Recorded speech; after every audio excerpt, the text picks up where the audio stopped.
All right, welcome back to the channel, everyone. Thank you for tuning in to another video today. Looking here at so far the NASDAQ 100 because the ES futures isn't doing too much. And just want to show you, one of the fastest ways to actually day trade during the session once the U.S. session has opened up. All right. If you're looking to really try to grow a account, like maybe you have a small account you're trading with your own funds or capital, or maybe you're trading with one of these prop firm companies and you're looking to get funded, or maybe you already are funded and you have a PA account and you're really looking to grow that small account. Now, what we can see taking place here is the market currently is breaking to the downside. So we're breaking a bit of structure. It looks like it's going to try to test this area right here. This is an area of demand resting right here, and we can see the market tapping into it now. So I'm going to go ahead and draw off this area because it is an area of demand. But we have to pay attention to what just happened with price action when it came down, as it was breaking structure forward, lower. We made a low, lower, high, low, lower, high, broken this area here. We're tapping into this zone now, okay? And yesterday we saw the market was, after making this low, started pushing to the upside here, taking out areas of structure, taking out highs, took out a high here, took out a high here, and then started taking out some additional highs to the left-hand side of your chart. So I always talk about looking to the left-hand side of your chart when you're trading. But right now, as you can see, we were bullish yesterday, moving to the upside, breaking structure, and now we're moving to the downside here in a small channel. This is off my higher base chart, though, so I just want to show you the channel to the downside right quick, which is right here. Now, I don't trade trend lines. I'm just trying to show you the direction of the market so far. We are a bit bearish into the morning right now. So just looking to see what's going to actually happen today in the session. I'm looking for some good quality setups. Or maybe I'm looking for a little pullback here. I'm not sure if the market is going to pull back. I'm going to enter with one contract here. And I'm aiming for this area right here at 40. So we'll only got in one contract so far. So right here around 40. Let's see if we get hit here. Oh, there we go. We got hit that quick. Okay. So quick off the 12 range, what I was looking for. It broke structure to the upside. A pullback here, you could have went long right here. After the market broke to the upside here, I was looking for more so a pullback to this zone. But the market is a bit volatile right now. So I'm going to wait and see what it actually takes place here. First, I'm going to take a look and see if there's any news. I didn't do that. So that is a bad mistake on my part. Today is the 30th. And we have news at 10. So we have consumer confidence and job openings at 10 o'clock a.m. today. So I need to be careful with that there. And then that's it for today. So that is both those events at 10 a.m. Eastern time are major impact news events. So need to be careful there. Okay, so so first trade was successful. Well, actually, it's my second trade because I took a trade, and I'll talk about that here in a minute. Short right before the market opened up. And I'm going to show you that trade here in a second, but I'm going to go back and take a look here at the market right now. Now, I mentioned the sentiment of the market right now is bearish, so I have a bias of looking for trades to the downside. The market is pulling back up to this area of resistance right here. So there is, we have this aggressive selling area right here coming out this break of structure to the downside right here. But there's really this is not a high probability setup. And the reason why I talk about this in many videos is that I like to see basically a gap or what's considered an imbalance back at the area of supply, but there's not one here. I mean, we have an FVG right here or imbalance right here, however you want to call it. But right now, yeah, I mean, the market is I just showed you the direction to the downside. So we're breaking structure to the downside. We just tapped into this area of demand right here. But we have resistance right above. That's what I always speak about and speak on looking at price action, following price action as it's moving back or retracing to a zone. Interested in seeing what they're going to do right here on my lower time frame, which is my entry chart. Okay. Yeah, right here above this area here at 647. Just interested to see what they're going to do in this zone here. Not sure if we're going to continue breaking structure to the downside here or what it's going to quite do. But yeah, yesterday like I said, we were bearish up until slightly, let's see, after the opening. Well, I'm not saying after the opening because we started breaking structure back to the upside here. You can see this is a high that it took out later into yesterday's session, and then it just kept bullish throughout the evening into the close of yesterday's session. At the opening of yesterday evening session, then that's when we started breaking back. So to the downside. All right, so it's pushing higher right now. So what it looks like it's trying to do is come up here and fill this little fair value gap in between right here. If you can't see it, I'll blow it up a little bit more. Right here is the fair value gap. You have to look at every little thing that you're trading. Trust me when I say this. And this is how I do it, 5 days out of the week during the U.S. session, while the market is open during the U.S. session. I do trade pre-session sometimes. Sometimes you can get some great setups. And sometimes I'll trade during the Asian session, not the London session because I'm not up. I'm resting.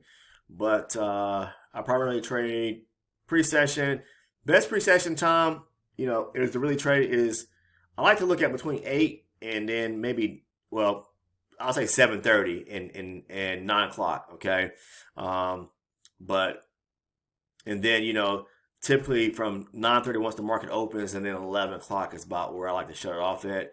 And then I'll look at it in the afternoon around 2 o'clock. But yeah, so that's, it is what it is. Let's take a look.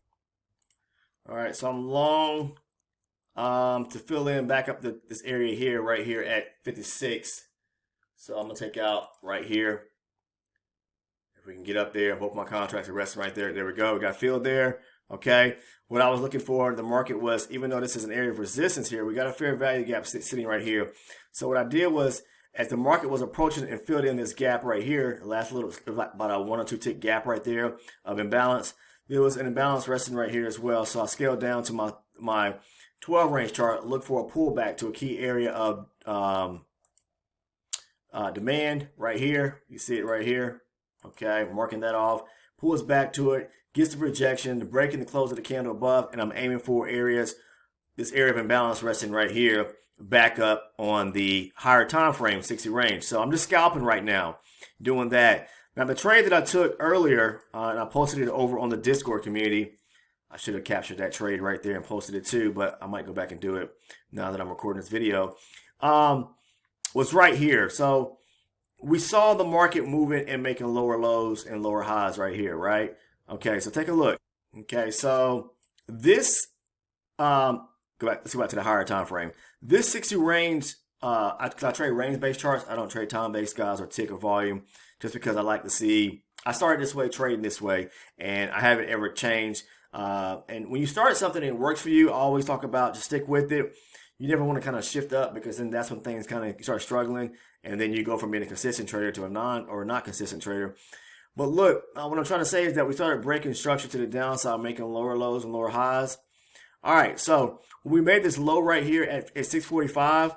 Okay, we did break this area of structure right here, but we made this low right here. I moved down to the lower time frame chart to kind of see what it looked like. So I moved down, I scaled down one chart below that to my 24R, and I saw we had a swing to the downside where we broke structure. Now this is a supply zone, and I marked it here off of my lower time frame 24 range, and marked that up. Now I didn't take the trade off of the 24R chart. I took it off of and scaled down to even my lower time frame or lower base chart, which is my 12 range chart. And before I even did that, I started sizing up and I said, okay, this is a pullback to supply, aggressive selling. If the market rejects this area, where could it go to? It's going to come down here and fill in the imbalances or the fair value gaps in between, back down here to at least 654. So I moved down to my lower time frame. All right.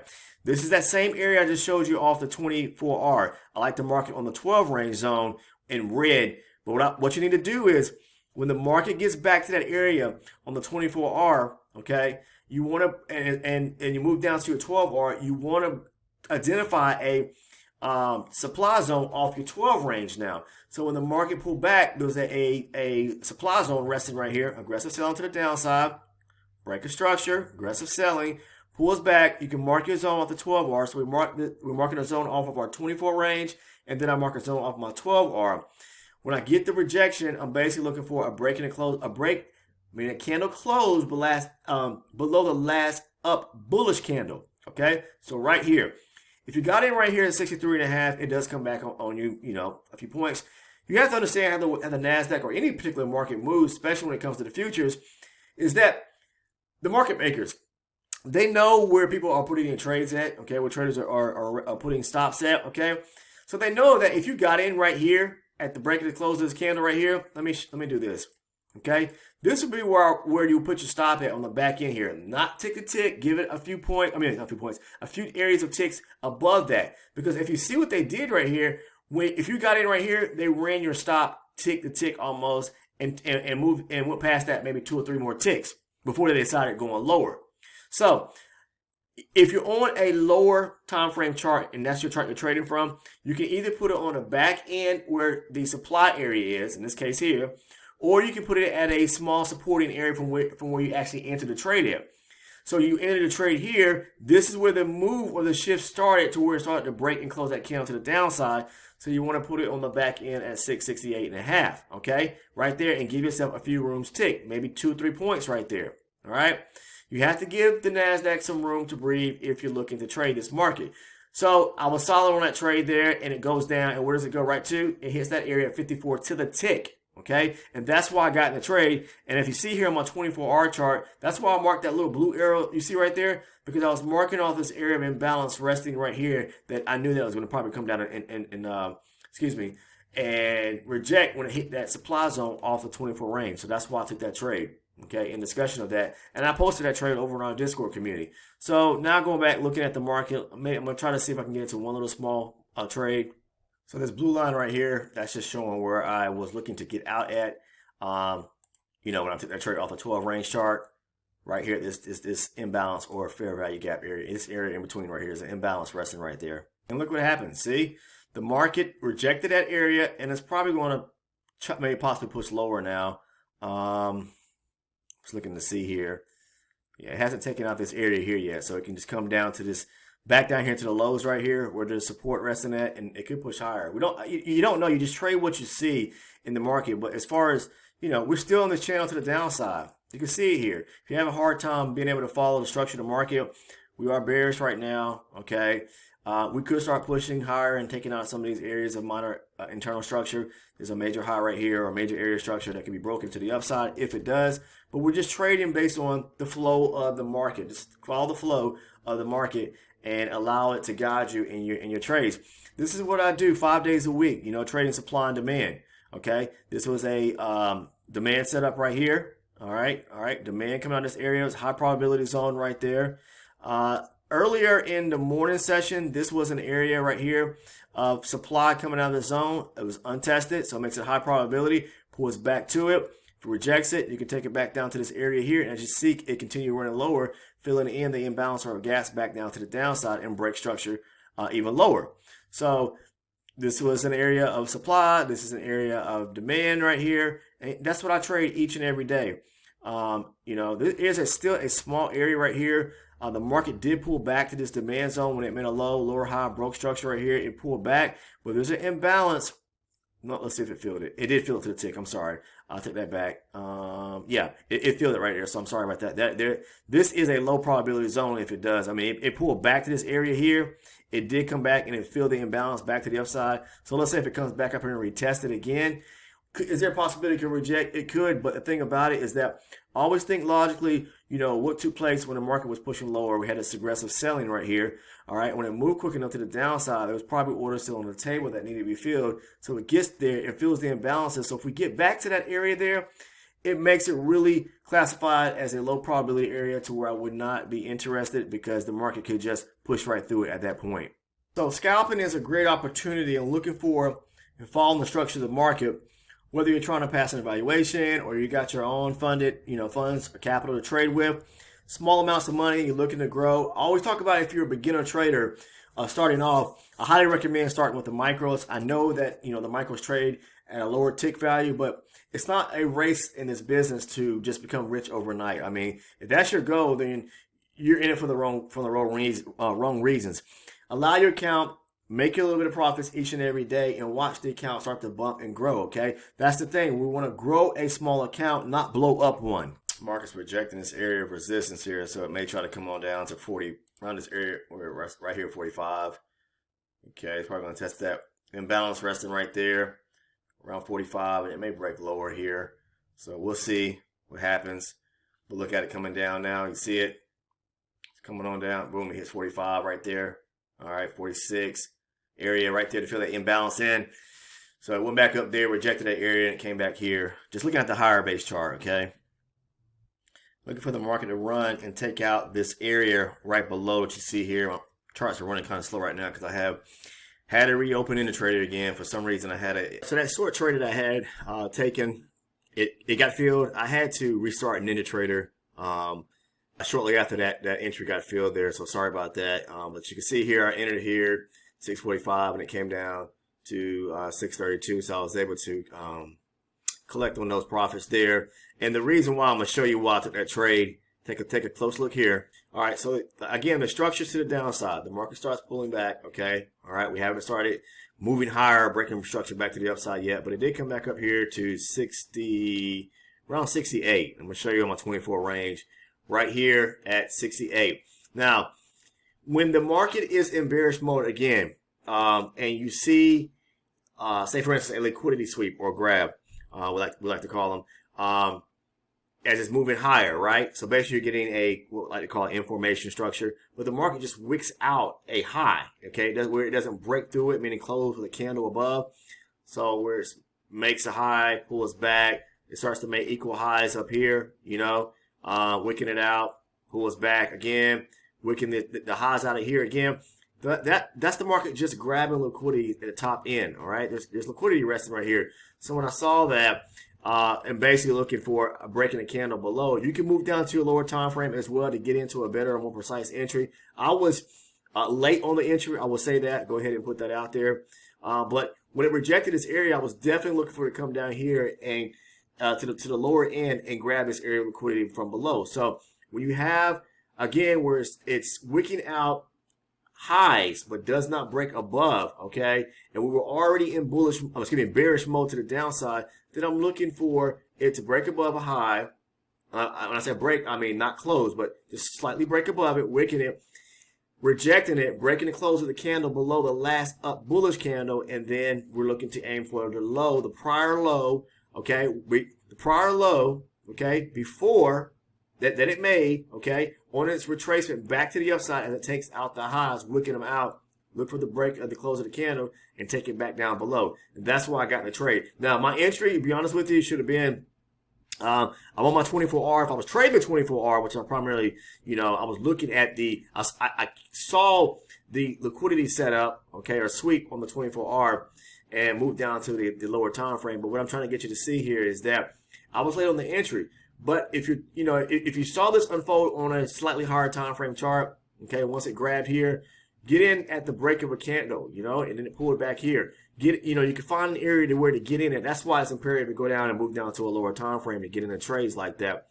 But I was late on the entry, but I knew it was going to come down here. And when you see these imbalances resting right here, you have these gaps resting right here, you know it's going to test that, especially when you get a sweep like this right here.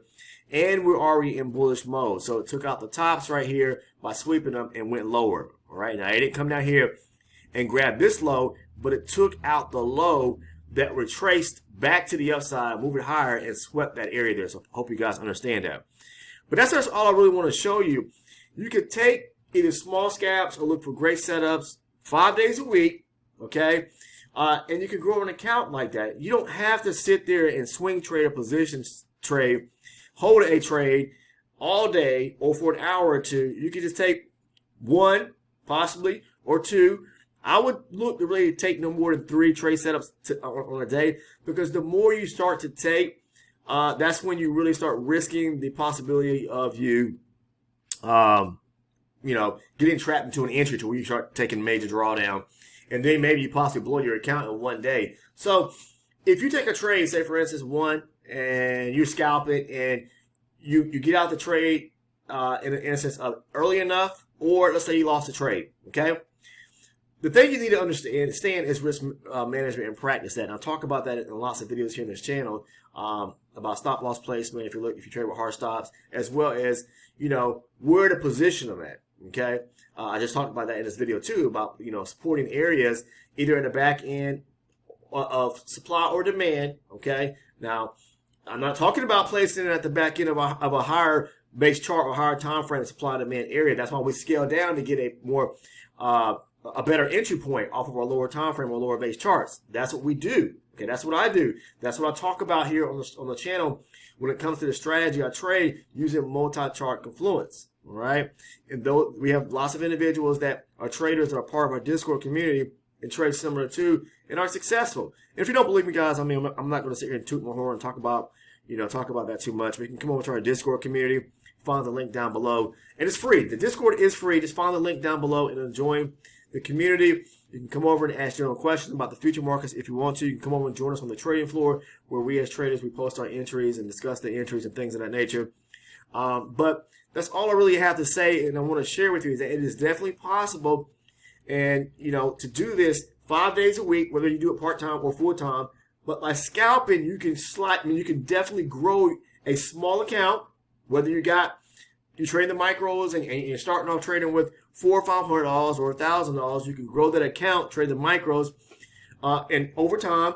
Or again, you can do so by trading the E-minis as well. It's just the E-minis are going to carry a little bit more risk. So I would gain my confidence and become a consistent trader by starting off with the micros if you do not or are not an experienced trader, but are looking for and trying to put together a solid strategy. Well, here's one right here. Go back and watch some of the videos on the channel, and you'll start to understand the way that I actually trade using multi-chart confluence, just as so many traders who are part of this community have. But that's all I had to share with you guys today. I hope you found value in the content. I showed you a couple of trades that I took, discussed why I took those trades. Just wanted to show you that it is truly possible for anyone out there that doesn't believe that it can happen. Trading the future markets, yeah. To me, the futures are where it is at. So I highly recommend. That's why I talk so great about trading the future, especially the indice markets when it comes to like the ES futures, the NASDAQ 100 futures, whether you trade the Dow or the Russell, whatever the case is, the futures to me is where it's at, and supply and demand is the cornerstone to how I trade. Now, again, if you're not a sub, please take the time to go ahead and sub by clicking on the sub button down below. Make sure to turn on all your post notifications by clicking on the little bell next to it as well. If you found value in the content, please leave a like on the video. And if you're interested in joining the Discord, again, the link is down in the description portion of the video.